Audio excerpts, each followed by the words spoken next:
India and Pakistan inherited the same economic legacy of underinvestment and neglect from Britain when India became independent state and Pakistan was born following the partition on August 15, 1947. Their colonial economies were among the poorest in the world. For both nations, post-independence for India and Pakistan coming into existence almost immediately led to strong growth and fueled significant gains in education, healthcare and other areas of development. But it was Pakistan that saw faster growth rates during the first 4 decades or so, while India lagged behind. Something began to change around the 1990s as their roles reversed and India vaulted ahead of Pakistan, eventually becoming the world's third biggest economy by purchasing power, and the I in BRICS, an acronym referring to a bloc of 5 key emerging market countries. It is believed that India's stronger embrace of democracy, at the same time that Pakistan experienced frequent military dictatorships and changes in government, has a lot to do with it.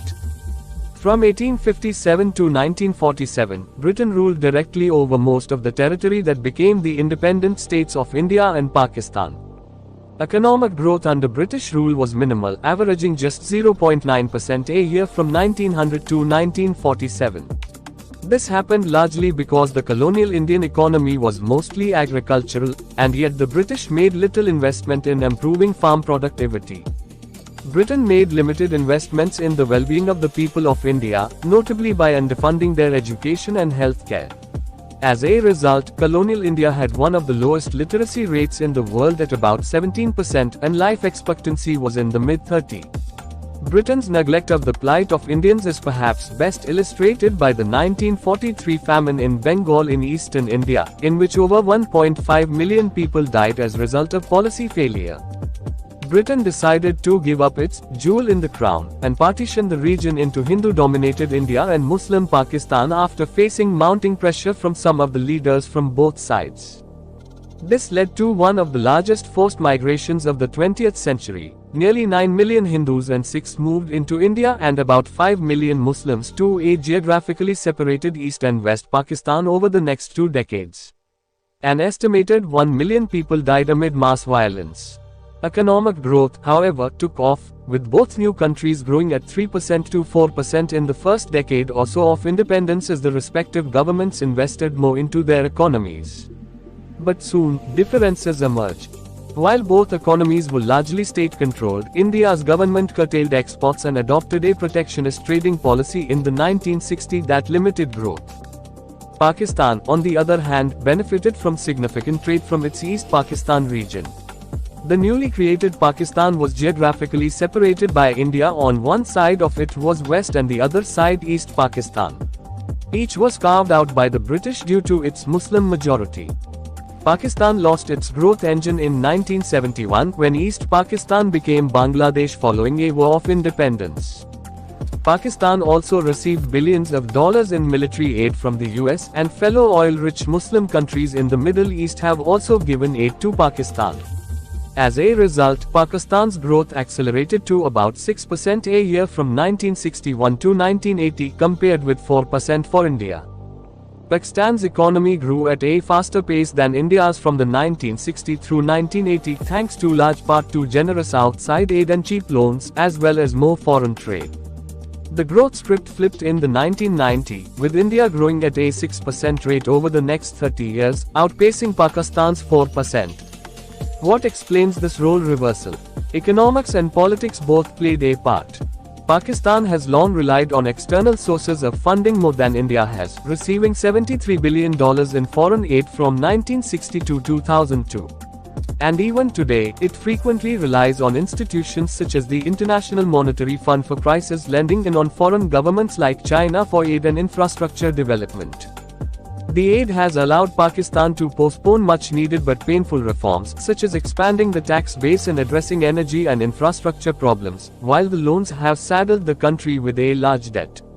Such reforms would have put Pakistan on a more sustainable growth path and encouraged more foreign investment. Since the 1990s, India's economy has generally been much stronger than Pakistan's.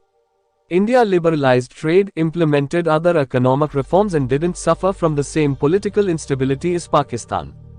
While India also got a fair amount of support from international aid groups and a few countries such as the US earlier in its existence, it never depended upon it and has relied less on it in recent decades. In addition, in 1991, India liberalized trade. Lowered tariffs made it easier for domestic companies to operate and grow, and opened the door to more foreign investment. These reforms paid off. By integrating India's economy to the rest of the world, the reforms created market opportunities for Indian companies, made them more competitive, and that, in turn, led to higher growth rates for the overall economy. Another way to measure the different paths is in gross domestic product per person. In 1990, India and Pakistan had almost identical per capita GDPs, a little under $370 per person. But by 2021, India's had surged to $2,277, about 50% higher than Pakistan's. India's gross domestic product per capita, is a measure of how wealth is shared across a population, is about 50% higher than in Pakistan. The figure for both countries was about the same for most of their post-colonial history. The reasons for their different choices have a lot to do with politics. Pakistan has suffered from near constant political instability. From 1988 to 1998 alone, it had 7 different governments as it alternated between civilian and military governments following coups. This discouraged foreign investment and made it much harder to make reforms and follow through on them. Through all these changes, Pakistan's military spending as a share of its GDP remained higher than India's during the entire post-independence period. India, on the other hand, has managed to maintain a steady democracy. It has kept leaders more accountable to the people and led to more inclusive growth and less reliance on foreign institutions or governments. In one decade alone, India lifted over 270 million people out of poverty. Pakistan's economy is going through a turbulent period as inflation in the country has risen to a historical high of 42% and foreign exchange reserves have depleted to $6.7 billion, barely enough for a month of imports. Pakistan's currency has been devalued so bad that the country is now buying $1 for 224.63 Pakistani rupees. Exports are declining in Pakistan and the country doesn't have enough foreign exchange reserves to pay for the imports. Imports from Afghanistan and Iran have also slowed down because Pakistan doesn't have enough dollars to pay. This shows that at a time when democracy is under threat in so many parts of the world, this history reminds us of the value of democratic institutions.